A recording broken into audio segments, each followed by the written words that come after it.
The median sales price of single-family homes in Sacramento County in the month of August increased by almost 4%. In the beginning of the month, things were pretty slow. Towards the end of the month, a lot of buyers started viewing houses. I noticed that in the listings that I have, that I was hardly getting any showings in the beginning of August.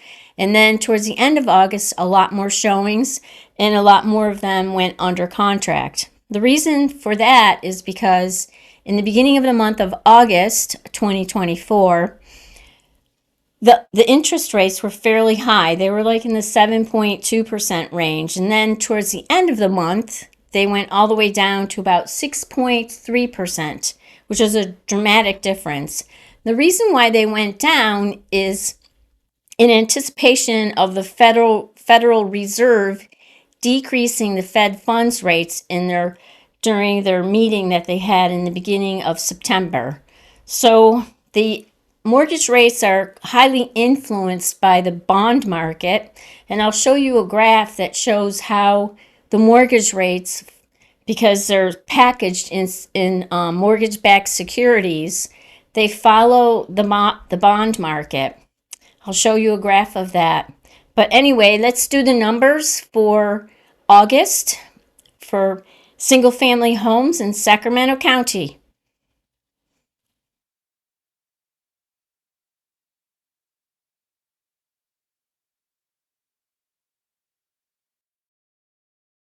This information right here compares the single-family home sales in Sacramento County in the month of August, comparing the year 2023 to this year. This first line shows the number of single-family homes sold in the month of August, increased slightly. The median sales price increased by almost 4% month over month, year over year.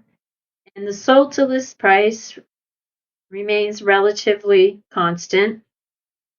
The average days on the market increased by about 4 days. Still very, very low inventory. These are the listings that were signed into contract.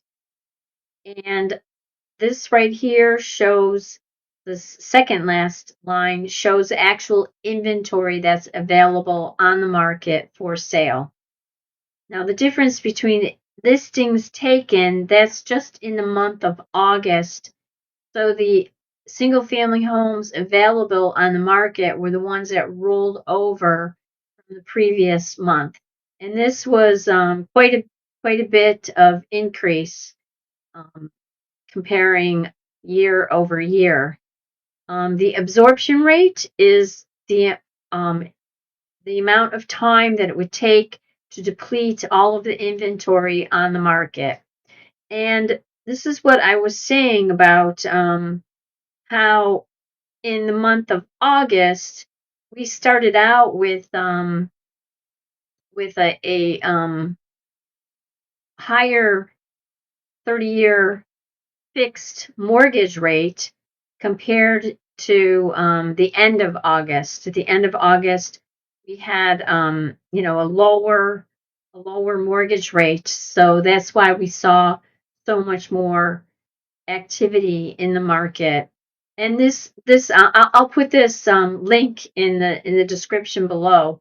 But this just shows how the 30-year fixed mortgage rate follows the 10-year Treasury yield. And this, of course, was right after the pandemic.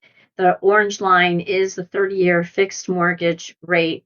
And after the pandemic, it was such an unusual time that you really can't consider anything. But in all cases, this is the 30-year fixed follows the 10-year U.S. Treasury.